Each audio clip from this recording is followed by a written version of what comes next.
오늘 본문은 1장부터 계속된 분쟁이라는 주제가 마무리가 되는 부분입니다. 이 자기를 높이기에 바빴던 고린도 교회에는 결국 이제 편이 나뉘게 되는 심각한 분쟁에 처하게 됐죠. 이 문제에서 안심할 수 있는 교회는 세상 어디에도 없는 것 같습니다. 그런데 이 자기 자랑이라는 것은 기독교의 복음의 정신과는 정반대가 되는 일이기 때문에 바울은 이 영적인 아이들에게 복음이 무엇인지를 다시 한번 차근차근 가르쳤습니다. 그러면서 우리가 지난 시간에 본 것과 같이 우리가 모든 것을 받았으니 자랑할 것이 없다. 여기까지 오게 되었죠. 자, 그런데 이렇게 글을 쭉 적어오던 바울의 마음에 한 가지 우려가 있었던 것 같습니다. 이게 아무래도 글로 표현을 하다 보니까 이 오해의 여지가 있을 수 있잖아요.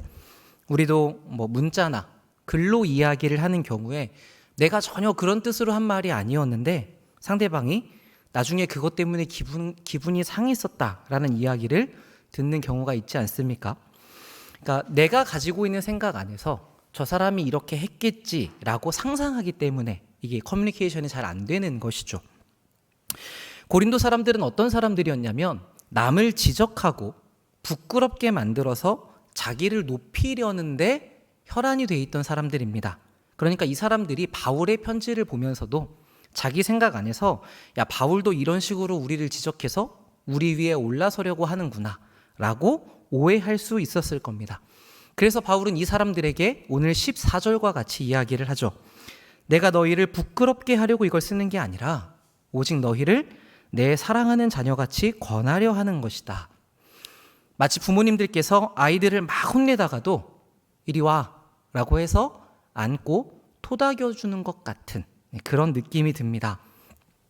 나는 지금 이렇게 너희들을 지적해서 논쟁에서 올라서려는 것이 아니라 사랑하는 마음으로 말하고 있는 거야 라고 진심을 드러냄으로써 무언가 논쟁이 되려고 했던 판을 순식간에 사랑의 차원으로 옮겨가고 있는 것이죠. 상대방의 마음을 헤아리는, 상대방이 이거를 들으면서 어떻게 생각할까, 어떻게 느낄까, 이것을 고려하는 이 바울의 어떤 목회적 예민함이 잘 드러나는 부분인 것 같습니다.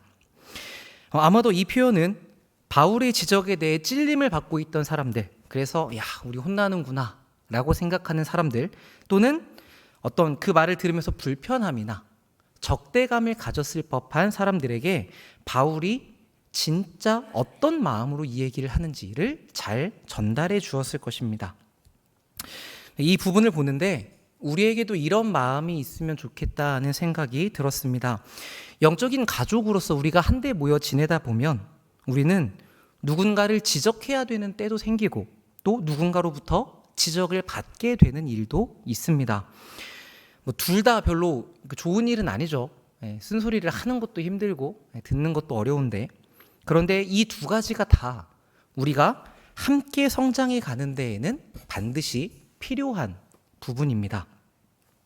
그런데 이런 때에 우리는 대체로 내 생각과 내 입장에만 집중하기가 쉬운 것 같아요. 누군가를 권면할 때 우리가 보통 어떻습니까?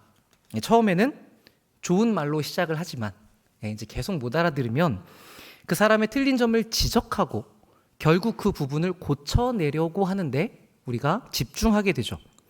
그래서 상대가 잘 받아들이지 않거나 거기에 대해서 계속 고집을 피우기 시작하면 우리는 날카로워집니다. 어떻게든 그 부분을 꼬집어서라도 논쟁을 해서라도 그 사람의 항복을 받아내려고 하죠. 그래야 저 사람이 고칠 것 같다고 내가 생각하기 때문입니다. 그런데 여러분, 그때 우리가 그렇게 행동하고 있을 때에 사실 우리의 진심은 어디에 있습니까? 이 사람이 계속 이렇게 가면 이 사람에게 안 좋을 것 같고 그게 너무나 걱정이 되어서, 그래서 내가 이 말을 꺼내면 이게 좀 불편해질 수 있겠지만 그걸 아는데도 불구하고 기도하고 또 용기를 내어서 말을 하는 것이잖아요. 그러니까 이 상대를 사랑하는 마음, 내가 정말 걱정돼, 이러면 너에게 너무 좋을 것 같아, 이 마음이 진짜인데 우리는 내가 거기서 필요하다고 생각하는 것, 논쟁하고 지적하고 이기는 것에 몰두하느라 정작 이 뿌리는 하나도 전달하지 못하는 경우가 많은 것 같습니다. 제가 한 강의를 보다가 이런 이야기를 듣게 됐습니다. 이 강사님이 집에서 이제 미국 영화를 보시는데 집에서 아이가 비싼 접시를 깨는 장면이 나왔답니다. 여러분은 그 순간 어떤 생각이 먼저 드십니까?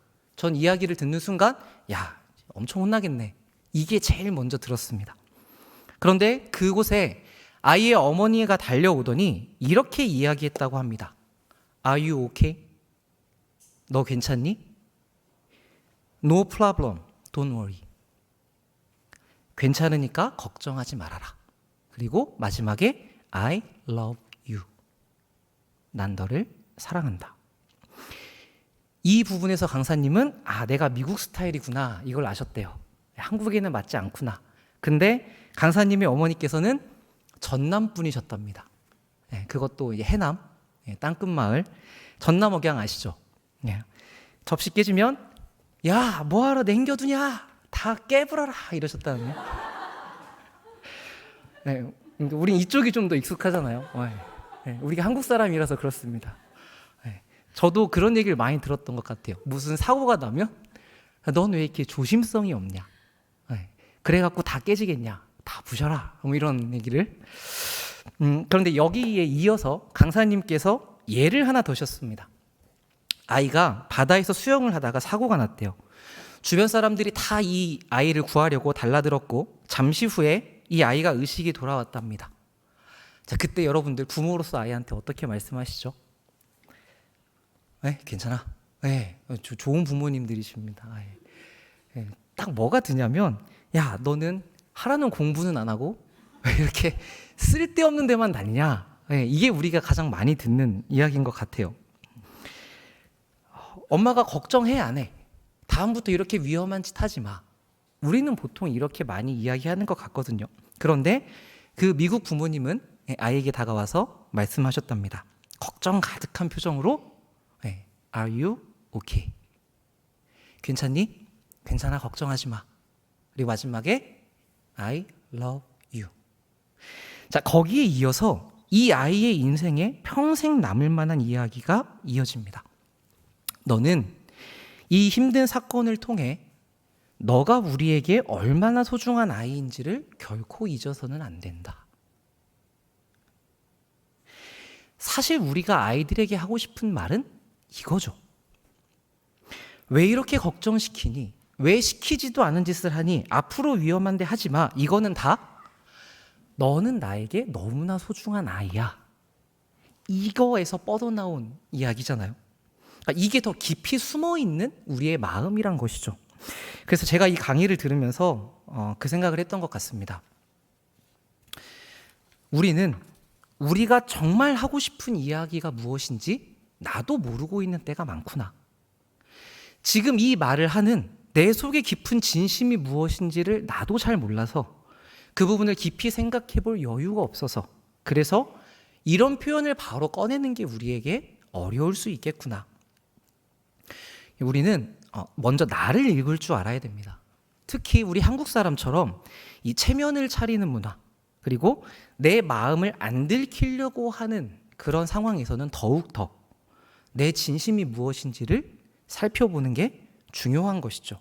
그래서 겉면뿐 아니라 우리가 어떤 말을 하거나 행동을 할 때 그 전에 생각하는 시간을 가지는 것은 좋은 것 같습니다. 기도하면서 내 본심이 무엇인지를 확인해 보는 것이죠. 지금 내가 이 말이 목까지 차올랐는데 이 말을 하려고 하는 건 어떤 마음에서 비롯된 것인가? 단지 내가 지금 저 행동이 너무 보기 싫어서 이야기하려는 건가? 아니면 정말 그 사람을 위해서 말하려는 것인가? 진짜 사랑인가? 아니면 사랑을 포장한 미움인가? 여러 각도에서 다양하게 내 마음을 살펴보시고 진짜 내 마음의 뿌리가 여기에 있었구나, 이 부분을 확인할 수 있어야 우리가 내 마음을 제대로 다룰 수 있게 됩니다. 그 마음을 하나님 앞에서 꺼내놓고, 하나님, 제가 미운 마음이 있었네요. 하나님, 제가 서운한 마음이 있었네요. 이거를 꺼내놓고 다루신 후에 하나님과 그 마음을 다룬 후에 이 확인한 마음을 상대방에게 전하시면 좋을 것 같아요. 그러니까 진심이 표현되면 그게 잘 전달이 되지 않습니까? 이런 일련의 과정들이 내가 말하기 전에 나를 이해하려고 하는 노력이라면 상대방의 말을 들을 때에도 상대를 이해하려는 노력이 필요한 것 같습니다. 어떤 지적을 받을 때 여러분들은 어떤 마음이 드십니까? 저는 1차적으로 내가 무언가 잘 못했다, 내가 무언가 지적을 받았다는 사실이 불편해지는 것 같아요. 그리고 내가 틀렸다는 점이 드러나서 내 가치가 낮아졌다고 여기기 때문에 방어적이 되고 공격적이 되는 것 같습니다. 자기 자리를 지키고 싶은 거죠. 그때 우리는 상대방은 어떤 마음으로 나에게 이 말을 해줄까? 이 상대방의 마음을 헤아리려고 하는 넓은 사람이 되었으면 좋겠습니다.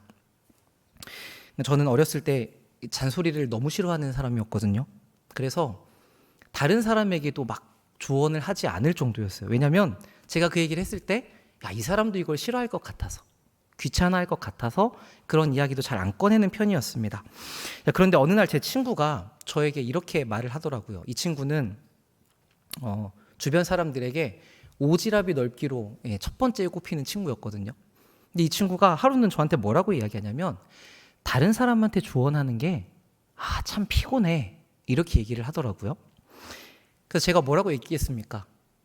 피곤하면 하지 마.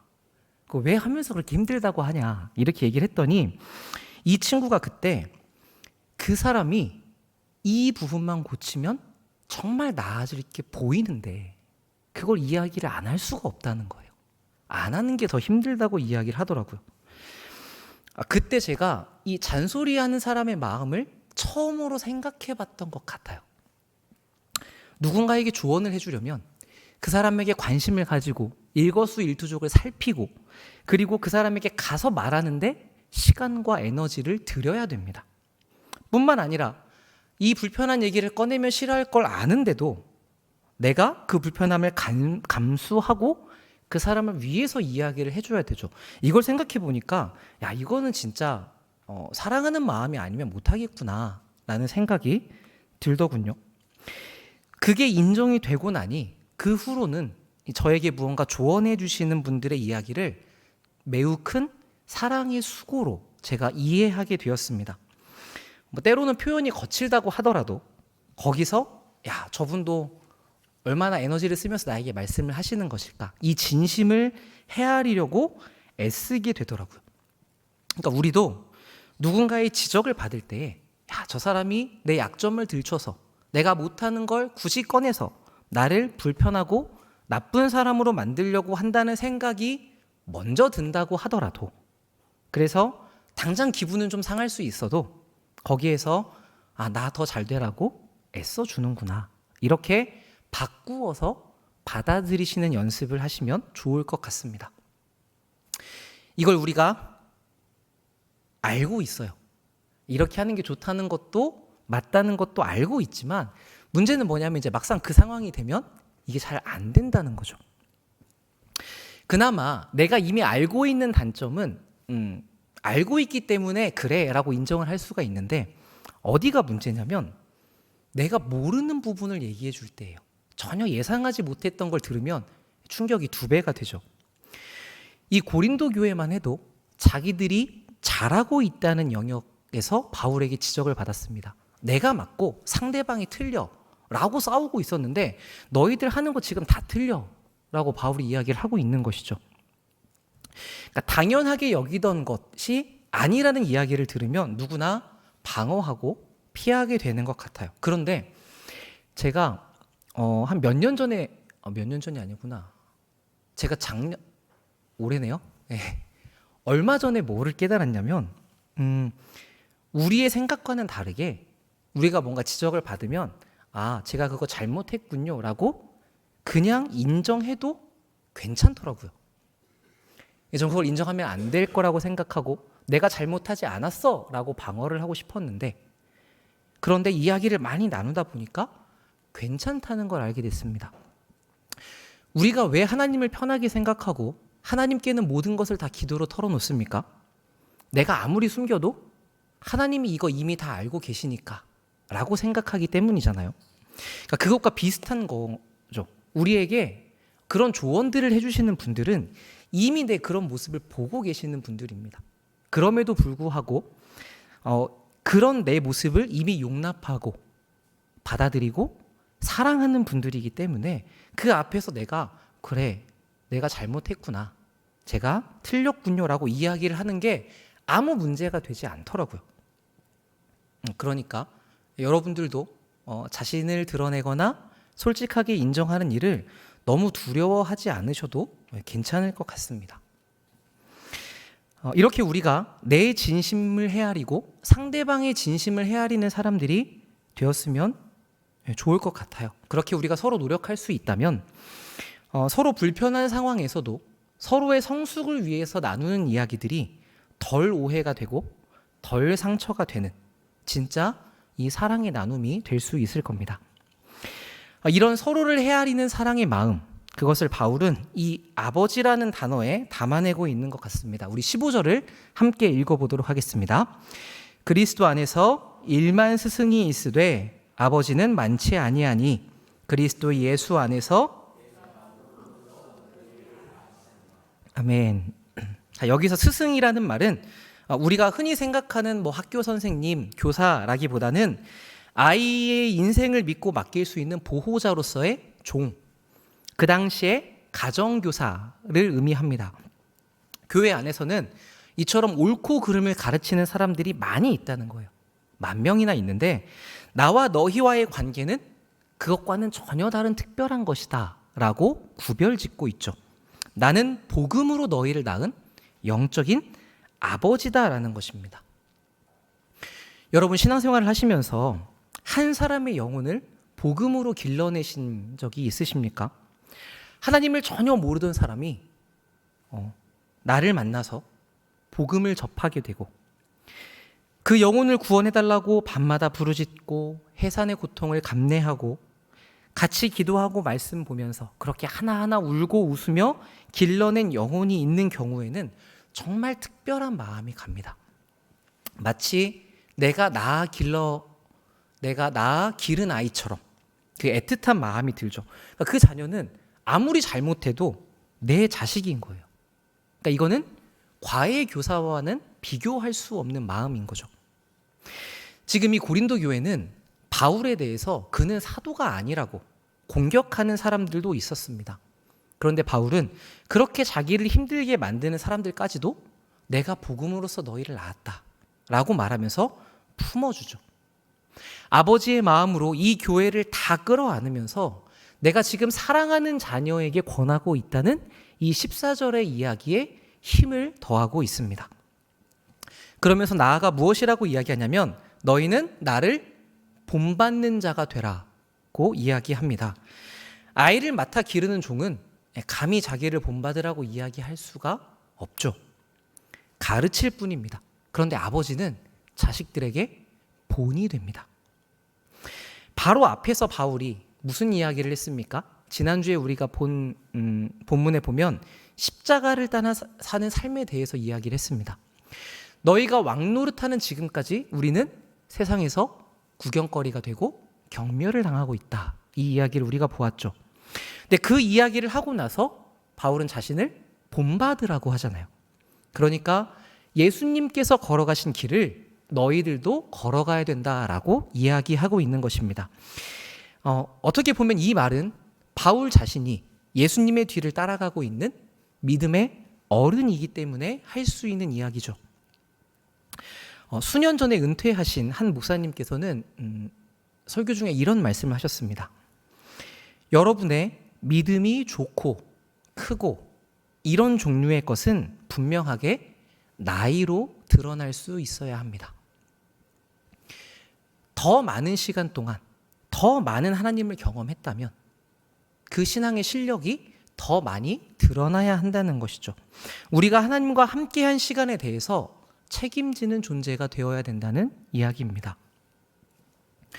우리는 이 신앙생활을 해가면서 내가 과거에 잘못 알았고 내가 과거에 실수했고 잘못 결정했지만 하나님께서 그럼에도 나에게 은혜를 베푸셨다는 사실을 정말 많이 깨달아 갑니다.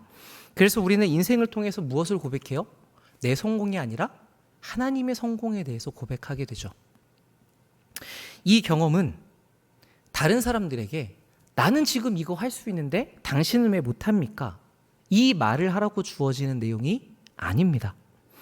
나도 몰랐을 때 하나님께서 나를 지키셨던 그 은혜를 먼저 경험한 사람으로서 내 뒤를 따르는 후배들에게도 그것을 격려하고 기다려주는 어른이 되시라고 우리에게 먼저 주어지는 것이죠.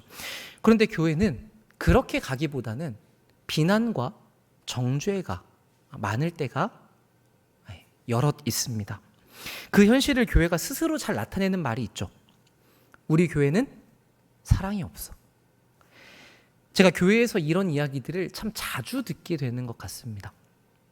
그런데 이 말은 여러분 되게 좋은 자기 반성인 것처럼 보이지만 사실은 이 공동체에서 한 걸음 떨어져서 판단하고 있는 이야기이죠. 진짜 내가 그 공동체 안에 들어가 있다면, 내가 한 몸으로 생각하고 걱정한다면 어떻게 할까요? 내 몸이니까. 사랑이 없으면 내가 사랑이 없는 거고 내가 더 사랑하기 위해서 노력할 것입니다. 자, 그렇다면 여러분 어떻게 해야 사랑하는 것이라고 할 수 있을까요? 이 사랑이란 말이 어떻게 보면 되게 추상적일 수 있거든요. 무언가 좋은 분위기를 만들고 박수 쳐주고 환영해주고 이러면 우리가 그것을 다 사랑이라고 이야기할 수 있습니까? 자, 바울은 명시적으로 이 사랑이 무엇이라고 이야기하냐면 오래 참는 것이라고 했습니다. 나는 하는데 당신은 왜 못합니까? 라고 자랑하지 않는 것이죠. 그러니까 여러분들 주변에 대해서 기다려 주실 수 있어야 됩니다. 그게 나를 본받아라 라고 할 수 있는 어른의 자세인 것 같습니다. 오늘 본문에서 바울이 나를 본받으라고 이야기한 것은 우리가 여러 방면에 걸쳐서 적용할 수 있겠지만 오늘은 그중 하나, 이 오래 참음에 대해서 생각해 보려고 합니다. 바울은 고린도 교회를 포기하지 않았습니다. 고린도 교회가 지금 떨어져 있는 상황이잖아요. 그러니까 다른 사역지에 있는 상황이고 바울 자신도 사역하느라 얼마나 바빴겠습니까? 그 안에서. 그런데 이 고린도 교회는 죄도 많고 문제도 많고 자기를 적대시하는 곳인데, 그런데도 바울은 끝까지 최선을 다해서 그 교회를 돌봅니다. 편지를 써서 그 교회를 걱정하죠. 끝까지 그 교회를 참아주고 사랑하는 것입니다.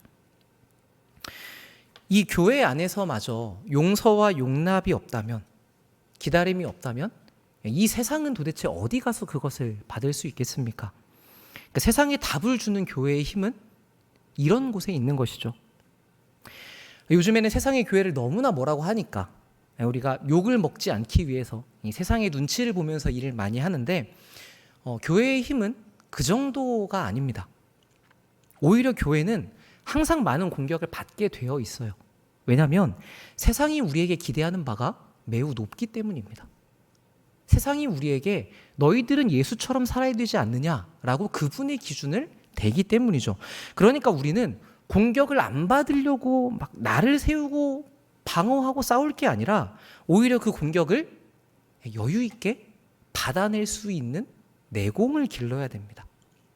초대교회는 그것을 어떻게 했냐면 자신들의 순교로 했죠.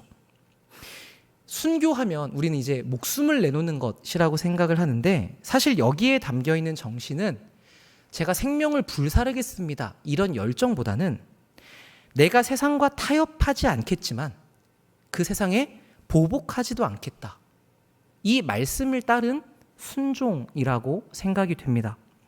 이 가르침을 따라서 오래 참은 것이죠. 타협하지도 않고 보복하지도 않고 오래 참았더니 어떻게 됩니까? 세상이 이 사람을 감당할 수가 없으니 죽음으로 보내주는 것입니다. 그들뿐만 아니라 하나님께서 예수님을 통해 우리에게 보이신 사랑도 오래 참으시는 사랑이죠. 예수님께서 십자가에 달리셨을 때 거기서 충분히 내려오시고 기적을 보이시고 내가 하나님의 아들이라는 것을 다 드러내실 수도 있었지만 예수님은 거기서 내려오시지 않고 참으셨습니다. 그리고 십자가에서 뭐라고 말씀하셨죠? 아버지여, 저들은 자기의 하는 것을 알지 못합니다. 우리를 이해하시고 우리를 위해서 그 죄값을 치르셨죠. 하나님께 버림받기까지 참으셨습니다. 이 부분을 많이 생각하게 되는 것 같아요. 과연 예수님이 하나님께 버림받는다는 것은 무엇일까? 우린 이 삼위 하나님의 연합이 얼마나 영광스럽고 완전한 것인지를 모르기 때문에 이게 잘 체감이 안 됩니다.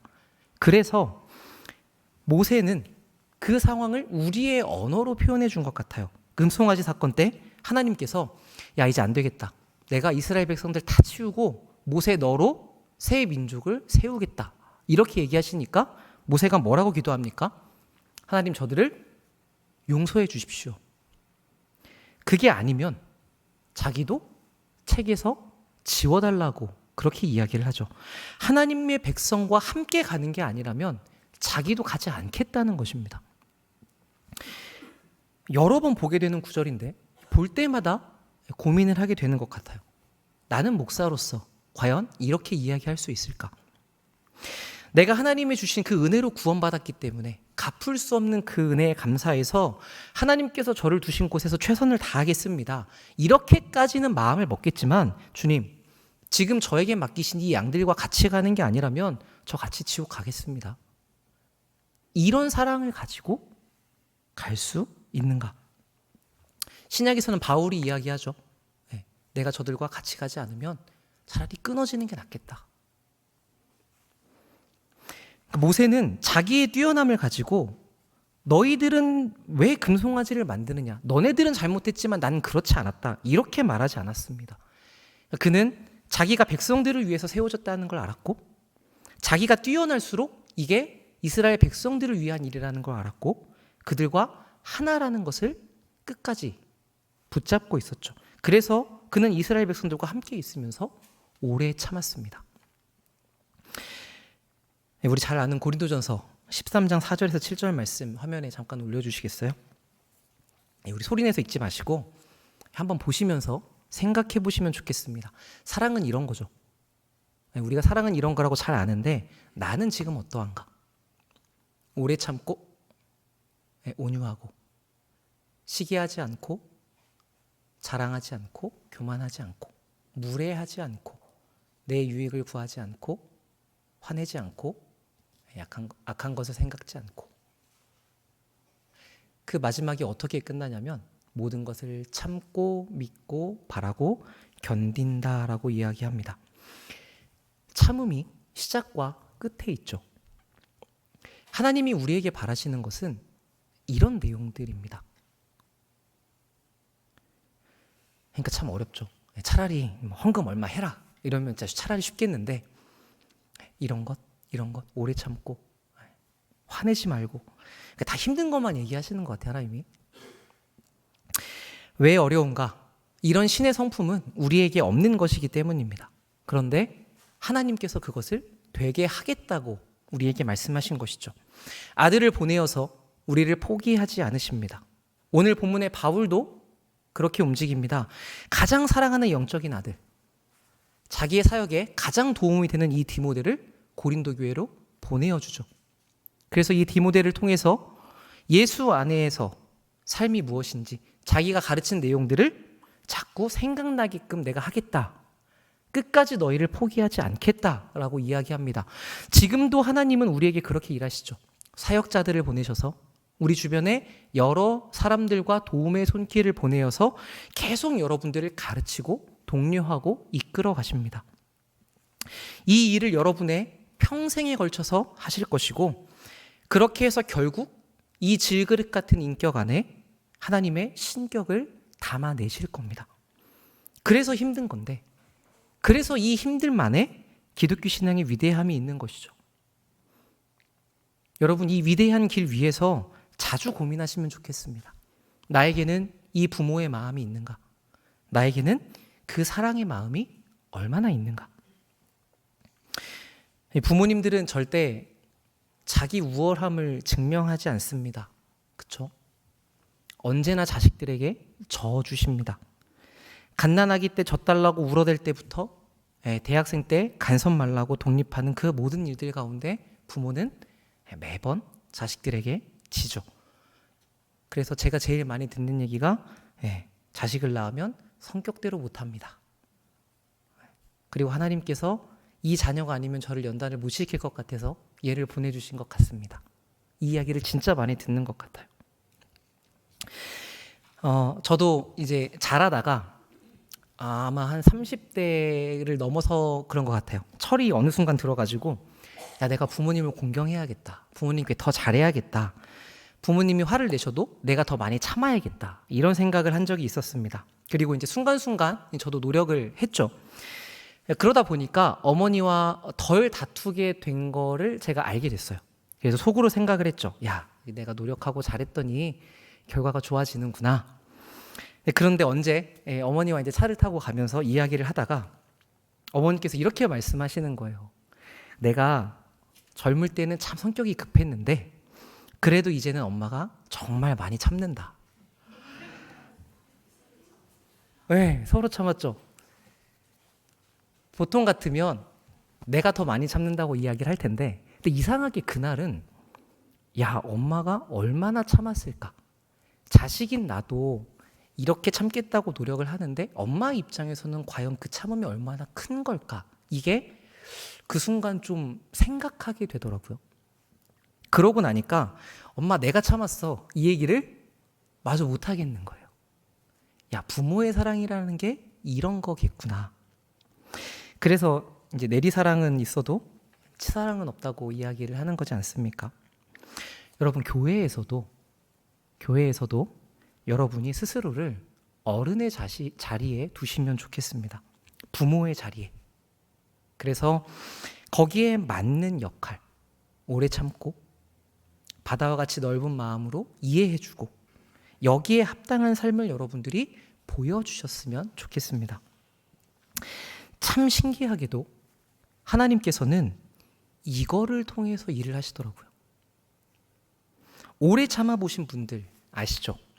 참으면 속이 터질 것 같고 막 화병이 날 것 같고 손해 갔지만 근데 신기하게 하나님이 그 참는 가운데 일을 하십니다. 그리고 시간이 지나면 상대방도 내가 얼마나 참아주었는지를 이해하더라고요. 마치 제가 어머니를 이해하게 된 것처럼. 말로 해서는 도저히 해결이 안 되는 그때 우리의 힘으로 어떻게 해보려고 하는 게 안 될 때 참아서 되는 때가 있습니다. 실제적으로 하나님께서 예수님을 통해서 우리에게 그 참음을 보여주고 계시죠. 그런데 거기서 더 나아가서 저는 하나님께서 우리의 삶에도 실제로 이 오래 참음이 능력이라는 것을 많이 경험시켜 주셨으면 좋겠어요. 하나님께서 이런 방식으로 일하시는구나. 야, 내가 참았더니 하나님이 역사하시는구나. 이걸 내가 직접 겪어봐야 이게 억울하고 손해보는 일만은 아니구나라는 것을 우리가 알게 되기 때문입니다. 자, 그런데 이 일이 이루어지기 위해서는 무엇이 필요합니까? 제일 먼저 하나님의 말씀대로 오래 참는 우리의 순종이 먼저 필요하겠죠. 여러분, 이 일에 애써 보시면 좋겠습니다. 아무 말도 하지 말고 그냥 다 참으시라 이런 얘기가 아니고 앞에서 말씀드렸던 것처럼 우리가 가지고 있는 진심을 서로 나누십시오. 그런데 아시잖아요. 아무리 진심을 이야기해도 안 통하는 때가 있고 부딪히는 때가 있습니다. 그때 내가 다시는 너랑 말 안 한다. 내가 다시는 너 안 본다. 이렇게 포기하지 마시고 거기에서 충분한 진심을 계속 전하시면서 오래 참으시라는 말씀입니다. 그렇게 여러분, 진리를 말하는 것과 오래 참는 사랑을 겸손한 마음에서 버무려가는 이 참음의 연습이 필요합니다. 그래야 우리가 고린도 교회처럼 말에 잎사귀만 무성하지 않고 참된 능력의 열매로 하나님의 나라를 보일 수 있는 것이죠. 여러분의 진심을 찾으시고 그것으로 상대방을 헤아리시고 그렇게 사랑이 오고 가는 중에 하나님이 일하시는 이 오래 참음이라는 신비한 방식을 발견하심으로써 우리 주님을 믿는 기쁨과 특권이 무엇인지 더 알아가시는 복된 인생 되시기를 주님의 이름으로 축복합니다. 아멘. 제가 기도하겠습니다. 살아계신 아버지 감사합니다.